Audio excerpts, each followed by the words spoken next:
회복 탄력성이라는 말이 있습니다. 어떤 충격이나 외부적인 힘을 받았지만 원상태로 이렇게 다시 돌아가고 돌이키려고 하는 그 복원하는 성질을 말합니다. 이 회복 탄력성이라는 말은 어떤 저자의 책 제목입니다. 그래서 그 책 제목이자 그 사람이 이런 것을 우리가 회복 탄력성이라고 이야기를 해둔 것이죠. 이것은 사실 어떤 물리적인 힘을 뜻하는 것이 아니라 사람의 마음의 능력이나 또한 그 가능성을 이 회복 탄력성이라고 그 저자는 이야기했습니다. 책의 저자에 따르면 사람이 좋은 교육이 제공되고 또한 좋은 환경 속에서 사는 사람들이 좋은 인격과 성공을 얻게 되는 것은 우리가 널리 포괄적으로 받아들여지는 것이다 라고 말했습니다. 우리도 흔히 상식적으로 그렇지 않습니까? 잘 먹이고 잘 키우고 좋은 부모 아래서 인격적으로 잘 양육받은 사람은 좋은 인격을 가지고 이제 성장하고 또 그런 좋은 인격을 가진 사람들이 결국 성공하기가 쉽거나 가능성이 높다라는 것은 우리가 받아들이는 거잖아요. 그러면 그 반대의 경우 아주 나쁜 환경이나 어려움에 처한 사람들은 그러면 어떠할까? 그럼 이 말을 거꾸로 돌이키자면 그러면 나쁜 환경 속에서 어려움을 겪은 사람은 어떻게 되냐? 반대가 된다는 것이죠. 그런데 그 저자가 이 반대의 극부의 사람들을 이렇게 조사해 보니 대부분은 그 말이 맞아요. 나쁜 환경에서 교육도 변변하게 받지 못하고 또 그 사람이 그런 환경 속에서 많이 노출되다 보면 그런 나쁜 환경들을 마치 자연스럽게 습득하는 것은 사실이라는 것. 그런데 문제는 모두가 그러느냐? 그렇지 않다는 것. 그 저자는 거기에 아마도 중심을 두었던 것 같습니다. 거기에 초점을 두고 그 부분을 보았던 것 같아요. 이 나쁜 환경에 노출되고 좋은 환경을 받지 못하고 어려움 속에 자랐던 사람들이 100이라고 이야기하면 그 중에서 5에서 10%는 그런 환경과 어려움임에도 불구하고 나중에 그 사람들이 그런 역경을 딛고 성공하는 사례가 있다는 거. 그러니 나머지 90은 모르겠지만 5에서 10% 사람들은 나쁜 환경에 노출이 되고 교육도 좋게 많이 받지 못하였음에도 불구하고 그들은 나중에 인생을 아주 성공한 사람처럼 성공을 이루거나 아니면 자신의 삶의 역경을 완전히 극복한 것처럼 보이는 사람들이 있는데 그러면 그 사람들은 나쁜 환경이었음에도 불구하고 어떤 그런 일들을 이룰 수 있었느냐?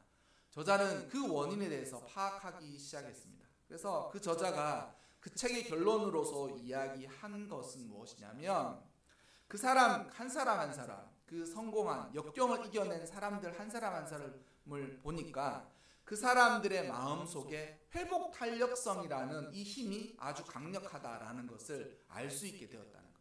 그러니까 나쁜 환경이나 나쁜 어려움에서 처했으니까 평범한 삶을 살면서 겪는 것보다 훨씬 내면의 상처라든지 어려움 그리고 여러 가지 환경적인 여건 때문에 자신에게 닥쳐온 힘들고 어려운 삶이 있었어요. 그런데 그것을 극복하고 다시금 원래 상태로 자기 자신을 이렇게 복원하는 그런 성질 또는 그런 힘이 있었다라는 것이죠. 그래서 그 사람들을 보니까 그 사람들이 훨씬 많은 고통과 어려움 또 삶의 어떤 충격이나 상처들에게 노출되었지만 그 사람 마음들 안에 회복 탄력성이라는 강력한 힘이 있고 그 힘이 이게 스펀지나 메모리 폼처럼 다시금 그 사람의 원상태로 그를 돌이키는 거예요. 그러니까 상처라는 게 이런 거 아니겠습니까? 우리가 입으로 사람을 상처 준다. 그러면 폭력으로 그에게 물리력을 가해서 그 사람을 때려 눕히는 건 아니지만 입으로 사람에게 펀치를 한번 날리는 것과 똑같은 것입니다. 펀치를 한번 팍 날려서 그 사람을 한번 두들겨 팬 것이죠.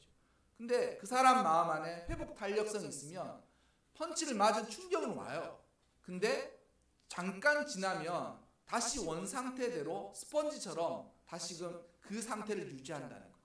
푹 들어갔던 그 마음이 다시금 원 상태로 회복하고, 메모리폼처럼 푹 눌러놨는데 다시금 이렇게 위쪽으로 부풀러 오르게 되었다는 거예요. 그것이 바로 회복 탄력성이라고 하는데, 그럼 그 회복 탄력성이 어떻게 만들어지느냐? 저자가 그 회복 탄력성을 만드는 주요한 방법 중에 가장 큰 것으로 꼽은 것이 무엇이냐면, 그 대상자에게 어떤 존재가 있었다는 거예요. 어떤 존재냐? 그 대상자에게 사랑을 가르치고 그 대상자를 위해서 전적으로 희생하면서 그 대상자에게 지고지순한 사랑을 경험하게 해준 어떤 대상이 있어요. 할머니일 수도 있고, 홀로 자신을 키우던 어머니일 수도 있고, 심지어는 자신이 부모가 자신을 케어하지 못했지만 그 요즘으로 이야기하자면 공부방 같은 곳이죠. 공부방 같은 곳에서 만났던 어떤 선생님과의 대화와 선생님과의 어떤 이야기를 통해서 그는 자기 자신이 굉장히 소중한 존재고 자기 자신을 사랑하는 어떤 누군가가 있다라는 것을 깨닫고, 그의 마음 안에는 자꾸 그러한 좋은 영향들이 나쁜 영향을 이겨낼 만한 회복 탄력성을 가지게 되었다라고 이야기하고 있습니다. 여러분, 우리는 인생을 살아가면서 우리의 삶 가운데서 끊임없이 배우거나, 또는 어떤 시기가 지난 이후부터는 끊임없이 다른 사람을 가르치면서 살아가게 됩니다. 삶을 돌아보세요. 우리는 아마도 이것에 대해서 그렇게 않다라고 생각하시는 분도 있을 수 있겠지만, 우리는 평생 살아가면서 끊임없이 배워야 합니다.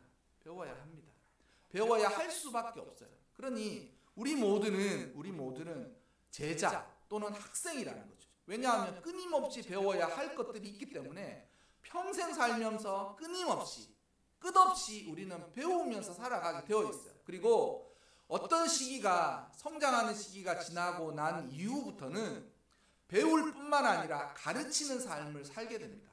자녀를 낳으면 자녀를 가르쳐야 되죠. 회사에서 자신이 이제 입사한 지 오래되어서 자신의 밑에 부하 직원이라고 할까요? 동료라고 할까요?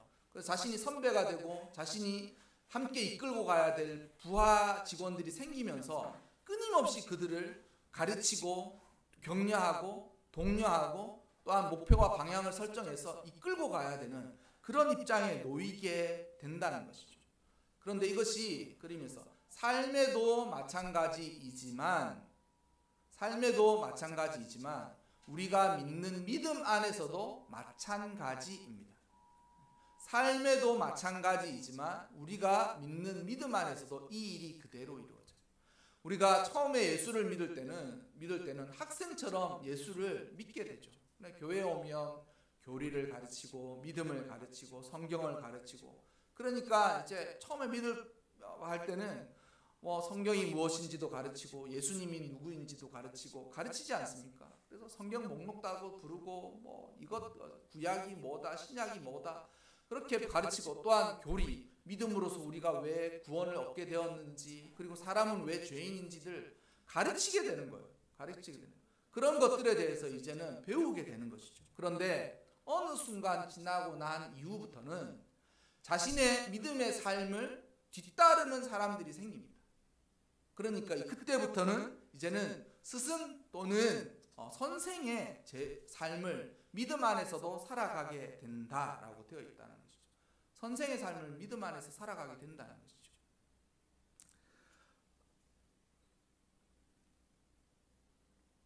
우리가 그래서 선생의 삶을 믿음 안에서 살아간다라는 그 말은 선생이라는 그 말과 똑같아요. 선이 무엇입니까? 앞설 선의 살생이잖아요. 그러니까 선생님은 누구냐? 먼저 앞서 살아간 사람들은 모두 선생인 거예요. 믿음에 조금이라도 믿음의 깊이와 믿음의 단계 또는 믿음의 연식이 오래되면 그는 그보다 젊은, 그보다 자신 뒤로 믿음을 따르는 이들에게는 선생일 수밖에 없다는 거죠.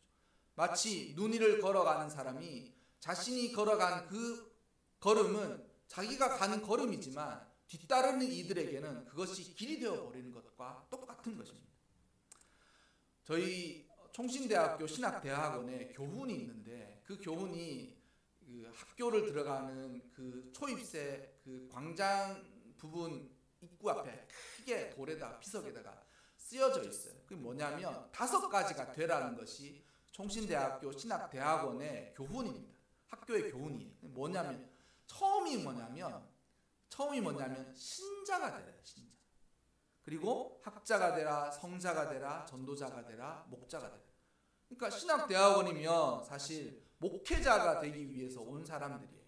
근데 그 목회자가 되기 위해서 온 사람들에게 첫 번째 되어야 할 것이 무엇이냐면 목자가 되라고 이야기하지 않고 신자가 되라라고 교훈하고 있습니다. 저는 굉장히 의미가 깊다고 생각해요. 우리는 모두 여기에 하나님의 부르심을 받아서 목자가 되려고 왔으나 목자가 되기 전에 가장 먼저 해야 할 것은 신자가 되는 거예요. 좋은 신자가 되는 거예요. 자기가 스스로 하나님의 믿는 믿음에 좋은 학생이 되어야 된다는 거예요. 좋은 학생. 좀 의미가 있지 않습니까, 여러분? 나는 목사가 되려고 왔지만 하나님은 우리에게 너는 목사가 되기 전에 너부터 나를 신실히 믿는 신자가 되어야 너의 마지막 이 교훈의 끝처럼 진실된 목자가 될 수 있을 것이다 라고 교훈하는 것 같아요. 그러니까 저희 이제 강의동 앞에 세워져 있었거든요. 그러니까 항상 다니면서 저 말이 그냥 하시는 말씀이 아닌 것처럼 3년을 그렇게 다녔습니다. 신자가 되라. 신자가 되어야 돼. 좋은 신자가 되어야 그 다음은 좋은 학자가 될 수 있고 좋은 학자가 되어야 그 다음에는 거룩한 사람이 될 수 있다. 그리고 거룩한 사람이 되어야 그 거룩함으로 인하여서 다른 사람을 전도할 수 있고 그리고 전도의 끝이 무엇이냐? 양무리를 잘 전도하고 전도한 양무리를 잘 이끄는 목자가 마지막에 될 수 있을 거야. 저걸 잘 밟아가야 된다라는 생각을 했습니다. 여러분들도 마찬가지. 나는 그냥 혼자 개인적으로 신앙생활을 하는 것이 아니라 먼저 믿었던 모든 이들은 그보다 늦게 믿고 있는 이들에게는 앞선 선생이 되는 거예요. 스승이 되는 거예요. 그리고 그 사람들의 삶은 따르는 사람들에게는 곧 지표와 시금석이 되는 거예요. 아, 저렇게 해야 되구나. 저렇게 해야 되구나. 그래서 제가 지난주에도 부모들에게 대해서 이야기를 하면서 자녀들은 부모의 말을 배우는 것이 아니라 부모의 행동을 따르게 되어 있습니다. 말은 믿지 않아요. 말은 믿지 않는다는. 대신 부모의 행동을 보고 그 뒷모습을 보고 따르게 되어 있다라고 말씀드렸지 않습니까? 여기에도 그대로 여기에도 그대로 적용되는 말이에요. 아무리 앞선 사람이 이래라 저래라 그게 나쁜 것이고 잘못된 것이고 이러쿵저러쿵 이야기해도 그 뒤따르는 이들은 그가 간 걸음의 걸음을 보고 그의 삶을 평가하고 그 삶을 따를지 아니할지를 결정해 버린다라는 것이죠. 오늘 우리가 읽었던 이 본문은 바울이 무엇라고 이야기하냐면 나는 너희의 스승이 아니라 너희의 아버지다. 그리고 너희는 나의 제자가 아니라 나의 아들들이다 라고 자녀들이다 라고 이야기했어요. 여러분, 바울이 사실 결혼을 했는지 결혼을 하지 않았는지는 몰랐지만 그가 믿음 이후에는 독신으로 살았지 않습니까? 그런데 그가 이야기하기를 나는 너희를 낳았다 라고 이야기한 것은 이 고린도 교회에 있는 모든 성도들 그리고 이 교회에 있는 이 공동체 지체들을 마치 자신의 자녀처럼 스스로 출산의 수고를 다하면서 이들에게 신경을 썼다라는 것을 여기에서 보여주고 있습니다.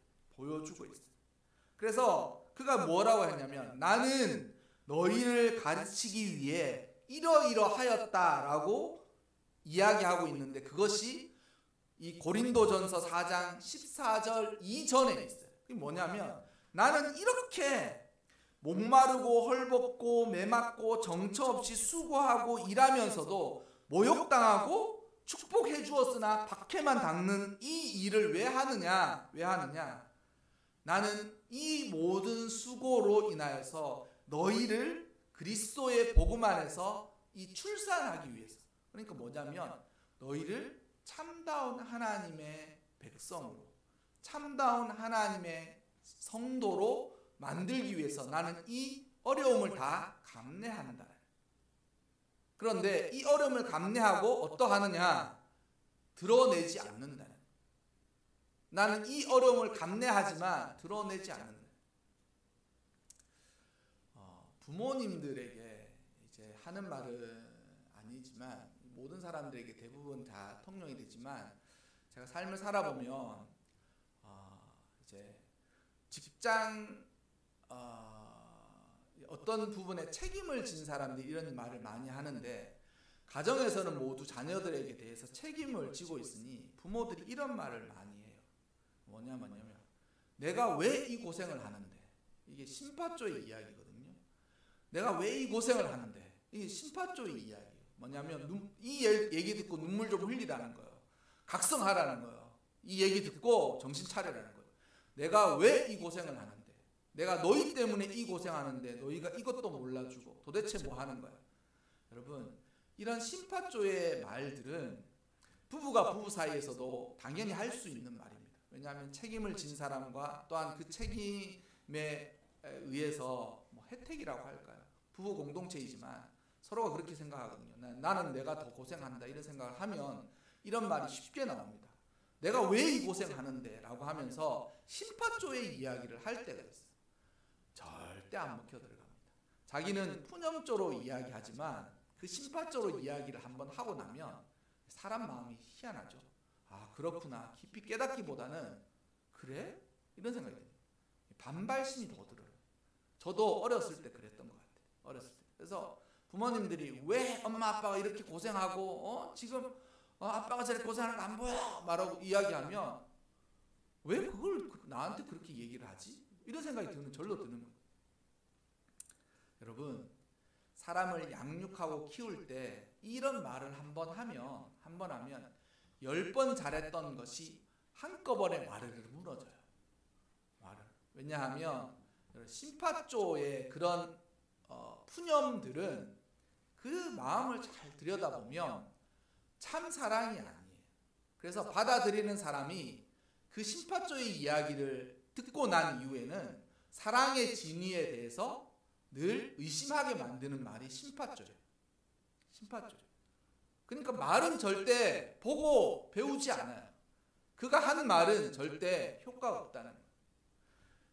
바울은 자신 역시 심파조의 이야기를 하면서 나는 이 말을 너희들이 듣고 진짜 우리 때문에 그렇게 고생했단 말이야. 그렇게 하고 싶어서 이 이야기를 하는 것이 아니다라고 이야기하고 있습니다. 근데 이 말을 하면서 그가 말하는 것은 나는 너희를 사랑하는 자녀같이 권하고 싶다. 나는 너희를 사랑하는 자녀처럼 여긴다. 이게 바로 이 모든 스승들의 바른 자세예요. 자녀처럼 생각하는 거. 내 자식인데 내 자식이 지금 저렇게 하면 내가 지금 이렇게 할 수 있을까? 그리고 내가 저 아이를 가슴에 품고 바른 하나님의 백성으로 이렇게 그러니까 아이를 해산의 수고를 다 감당해서 바르게 세우기 위해는 무수한 어려움과 그런 고통, 힘듦 이런 것들을 내가 감내해야 돼라고 생각해야 하고 그 안에서 믿음으로 그 사람을 탁 해산의 수고를 해야만 그가 하나님의 백성으로 올곧게 서게 될 것이다 라고 이야기하는 거예요. 그래서 그가 뭐라 그랬습니까? 예수 그리스도 안에서, 그리스도 예수 안에서 내가 복음으로 하나님의 복음의 말씀 안에서 너희를 낳았다. 이 복음으로 너희를 출산하였다라고 이야기하고 있다라는 것이죠. 여러분, 이것이 모든 그리스도인, 특별히 이제는 어느 정도 신앙의 삶에 그게 되어서 산 사람들이 가져야 할 자세입니다. 그래서 내가 신앙생활을 하면서 공동체 내에서 나의 신앙생활은 나 개인적인 신앙생활로 끝나지 않아요. 내가 살아가고 간 이후에 나의 발자국, 말자취, 그리고 나의 삶이 후대에게는 그것이 귀감이 될 것인지, 아니면 그것이 모범이 될 것인지, 아니면 저렇게 하면 안 된다는 어떤 시금석이 될 수 있다라는 것이죠. 그러니까 두 가지 중에 하나예요. 타산지석이 되든지 반면교사가 되든지 두 가지 중에 하나입니다. 우리 모두는 믿음 안에서 쓰이기 때문에 사람들이 나의 삶을 보고 저렇게 해야 되겠다. 야, 저건 정말 배워야 할 것 같아. 그런 타산지석의 교훈을 주든지, 반면교사에 대해서 야, 진짜 저건 아닌 것 같아. 진짜 저러면 안 될 것 같아. 나도 진짜 저럴 수 있을까 봐 너무 걱정이 된다. 둘 중에 하나라는 것이죠. 둘 중에 하나라는 것이죠. 그래서 여러분, 우리 모두는 이와 같은 공동체 내에 스승과도 같은 마음을 갖고 있어야 합니다. 아울러서 공동체 내에서 교사로 헌신하시든지, 아니면 목회자, 아니면 공동체 내의 어떤 지도자, 리더로서 책임을 지고 있는 사람들은 그 자신과 따르는 이들에게 해산의 수고를 다해야 합니다. 해산. 그러니까 힘주어서 신앙의 삶을 살면서 그들을 해산하려고, 영적인 해산을 하려고 무수히 노력해야 한다는 거예요. 사실 남이잖아요. 우리는 다 개인적으로 이야기하자면 남이에요. 내가 그 사람 위해서 그렇게 기도하고 그 사람에게 수고하고 신경을 쓰고 애 달바하고 그럴 필요 없는 거예요. 가르쳐줘도, 자식도 가르쳐도 안 듣는데 타인인 다른 사람들이 가르친다고 가르침을 듣겠습니까? 듣겠냐고요. 듣지 않죠. 제가 설교 중에 설교 앞에 뭐라 그랬습니까? 평생 배워야 한다는데 그거는 당위고, 당위적으로 배워야 하지만 배우면서 평생 살아갑니까? 날마다 살면서 내가 이거는 고쳐야 돼. 나는 여전히 이런 부분에 대해서 연약해. 그래서 스스로 끊임없이 배워가면서 어떻게 좀 더 나은 삶을 살 수 있지 않을까, 또는 자기 자신에게 부족들을 어떻게 메우면서 살아가야 할지, 온전한 믿음이 어떤 것인지에 대해서 고민하면서 살아가냐고요. No way. 제가 보기 그렇지 않아요. 마치 잘못 이야기하자면 생겨먹은 대로 사는 거. 생겨먹은 대로. 고치려고 하지도 않고 스스로 이것이 잘못되었구나라고 스스로 깨닫고 성찰한 이후에 삶을 변화시키지도 않고 아주 생겨먹은 대로 마구 살아가는 거예요. 그러니까 평생 배우면서 살아가지 않고 고집과 아짐으로만 가득 찬 그런 모습으로 삶을 살아가다가 죽기 일보 직전에 자신의 삶이 무지하게 잘못되었다라는 것을 깨달았는데, 그때는 영혼의 힘이 거의 떨어져서 이 회개도 힘이 있을 때 하는 거예요. 회개도. 그러니까 그런 삶을 살아가게 된다라는 것이죠. 그러니 여러분, 우리의 신앙의 삶을 잘 돌아보아야 합니다. 그래서 목자가 되기 전에도 참된 신자가 되어야 하는 것처럼, 이 그리스도 안에 있어서 먼저 믿은 자들은 먼저 좋은 제자로서의 삶을 평생 살아가요. 평생 살아가요. 그렇지 않으면 그는 스승, 앞선 선생의 삶을 살 수가 없어요. 앞서 살아가야 되는데 자신이 앞서 살아가 보면서 경험한 실패, 잘못, 그리고 그때의 큰 교훈들을 그 이후의 세대도 별 다르겠습니까? 똑같이 그 길을 밟아갈 거예요. 그런데 앞선 사람이 살아보고, 내가 먼저 살아보니까 이런 부분에 대해서 이런 실수를 했었고, 그 실수와 교훈을 따라서 내가 너한테 이야기하고 싶은 것은, 너는 이런 상황이 되었을 때 이런 지혜로운 삶을 살았으면 좋겠다. 그리고 나는 그런 것들을 무수히 깨달으면서 이제서야 거의 고쳐가지만, 그것을 몰랐었던 내가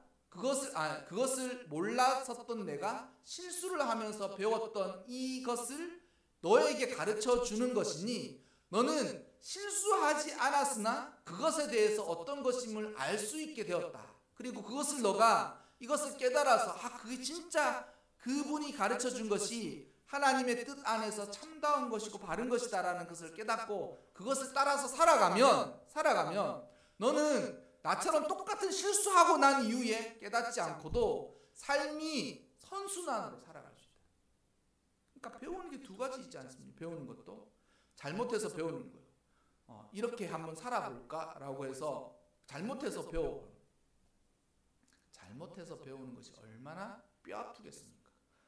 팔을 부러뜨려 보고 팔을 부러지면 어떤 것인지를 안다라고 생각하면, 팔을 부러뜨려서 그것이 어떤 것인지를 안다라고 생각하면, 팔을 부러뜨리고 난 이후에 팔을 제대로 쓰지 못하고 그로 인해서 겪는 여러 가지 어려움들은 이게 말할 수가 없죠.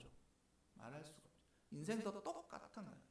인생을 믿음으로, 정말 믿음으로 살아가야 합니다라는 이 단순한 교훈 한마디에도 그렇게 살아가 보지 못하다가 인생을 하나님이 말씀하시는 것처럼 사람을 통한 교훈과 인생을 통한 채찍으로 그것을 다 두들겨 맞고, 그렇게 살면 안 되네, 그것을 깨닫고 난 이후에 그것을 알게 되었다라고 하면 우리의 삶이 얼마나 피폐하겠습니까?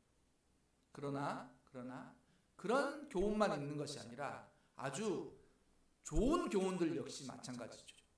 경험해서 알아야 할 필요가 없는 것들을 미리 깨닫고 그것에 대해서 경계를 하면서 살아가요. 아울러서 이것이 힘들고 어렵지만 이 힘들고 어려운 것을 극복하면서 살아가게 되면 그것이 삶의 평안과 행복으로 이끄는 좋은 방법이다라는 것을 깨닫고, 그것을 할 때는 힘들지만 그것을 행하면서 살아가다 보면 마치 내가 이것은 예상하지 않았음에도 불구하고 마치 자연스럽게 따라온 것과도 같은 그런 축복과 은혜들을 누리면서 살아가게 되는 거예요.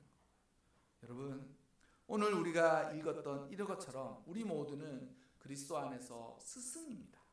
또한 우리는 그리스도의 신앙 안에서 여전히 학생이자 제자인 것입니다. 그래서 스승일 수밖에 없고, 스승이어야 하는 사람들은 좋은 스승이 되어야만 그 사람의 삶도 존재가 있고 그 사람을 따르는 사람들에게도 교훈이 되는 거예요. 근데 좋은 스승은 어떤 사람이냐? 바로 좋은 제자, 학생이 되는 거예요. 그래서 좋은 목자는 어떤 사람이냐? 좋은 목회자는 어떤 사람이냐? 좋은 신자는 거예요. 그의 삶이 좋은 신자여야 한다는 것이죠. 제가 신대원은 항상 제가 신학대학원을 다닐 때 학기가 개강하고 일주일 동안은 심령 수련회를 해요. 다른 건 아무것도 하지 않고 심령 수련회를 한 4일 정도 계속 이어서 합니다. 근데 그 심령 수련회를 찾아오셨던 한 목사님이 그런 이야기를 하시는 거예요. 자신의 삶의 이야기를 쫙 하시면서 자신도 이제 목회에 이제 노년에 접어들었을 때 자신이 젊어서 모셨던 담임 목사님을 찾아갔대. 그분은 미국에 계셨고, 그러니까 그분은 미국에 계셨고 자신의 담임 목사님은 그분 자신 담임 목사님 역시 한국에 계셨지만 이제 미국에 와 계셔서, 미국도 워낙 나라가 땅덩어리 끄니까 만날 수 없는데 우연히 그 목사님이 계셨던 곳에 부흥회를 인도하러 가셨다가 우리 예전에 모셨던 그 담임 목사님 여기 계시는데 라고 해서 찾아가서 한나절을 맛있는 음식을 먹으면서 옛날 이야기를 하면서 목사님 막 하면서 또 자신의 목회를 하지만 여전히 부족한 것들에 대해서 묻고 하면서 너무 정말 자신에게는 너무 귀한 시간을 보냈대. 그러면서 그 목사님하고 이제 공항에서 헤어지는데 그 원로 담임 목사님께서 그렇게 이야기하시대요. 자신 섬겼던 은퇴하신 담임 목사님께서 자신의 후배라고 할까, 그 목사님에게 야 누구누구 목사 그러더래요. 예 목사님 말씀하세요. 그러니까 야 이제 우리가 또 만날지 모르지 않냐, 이제 또 만날 수 있을지 모른다 이러면서 내가 너한테 꼭 한 가지 말하고 싶다 이렇게 얘기하시면서 무슨 말씀이세요? 그러면서 그분이 그래요. 야 우리 예수 잘 믿다가 천국에서 보자. 그분이 이제 북한 분이셨다고 그래요. 야 우리 예수 잘 믿다가 천국에서 보자. 그렇게 얘기하시는데 그 말을 탁 듣고 그때는 예 목사님 그렇습니다 하는데 공항에서 비행기가 이륙해서 자리에 앉아 있는데 눈물이 하염없이 쏟아졌어요. 하염없이. 그 앞선 선배가 나에게 해주는 이 말이 정말 진실처럼 들리더래. 그러니까 제가 그때는 몰랐는데 이제 나이가 들고 보니 그 두 분 모두 다 하나님 앞에서 참된 신자였구나를 이제서 깨닫는 거예요. 여러분, 참된 스승으로서 하나님을 잘 믿는 신자의 삶을 살아요. 목회자들 역시 자기가 목자라고 양떼들한테 맨날 이래라 저래라 명령하고 이게 잘못됐니 저게 잘못됐니 비판하고 그 목자들한테도 물어보아야 해요. 나는 참된 신자인지. 그 목사님이 마지막으로 이제 다시 보지 못하는 후배에게 하고 싶은 말이 예수 잘 믿다가 천국에서 보자. 그 말이 정말 힘이 있는 말. 여러분, 오늘의 바울의 이 교훈을 들으십시오. 복음으로 해산의 수고를 다 감당하는 좋은 스승으로 이들에게 그는 수고를 다 했던 거예요. 그리고 그는 지금 자녀가 없지만 그들을 자신의 자녀처럼 수고하고 어려움과 고난 가운데서도 그들에게 이러한 삶의 교훈을 보여주었던 것이죠. 우리도 마찬가지입니다. 부모는 자녀에게 부모이자 당연히 신앙의 스승이죠. 앞선 선배는 후배에게 있어서 그는 그의 삶이 귀감이 될지 아니면 반면 교사가 될지 뒤에 사람이 그것을 보고 따라가는 거예요. 그리고 최종적으로는 하나님이 우리 모두를 공동체 내에 하나님을 잘 믿는 신자로 생각하시지 않습니까? 그러면 그 신자로 생각하지 않습니까? 그러면 그 사람은 너는 내 앞에서 한 사람의 온전한 믿음의 사람인지를 항상 하나님께서 눈여겨 보신다는 것이죠. 그래서 참 신자로서의 삶을 살면서 좋은 스승, 참된 선생의 삶을 꼭 살아가시기를 주님의 이름으로 축원합니다.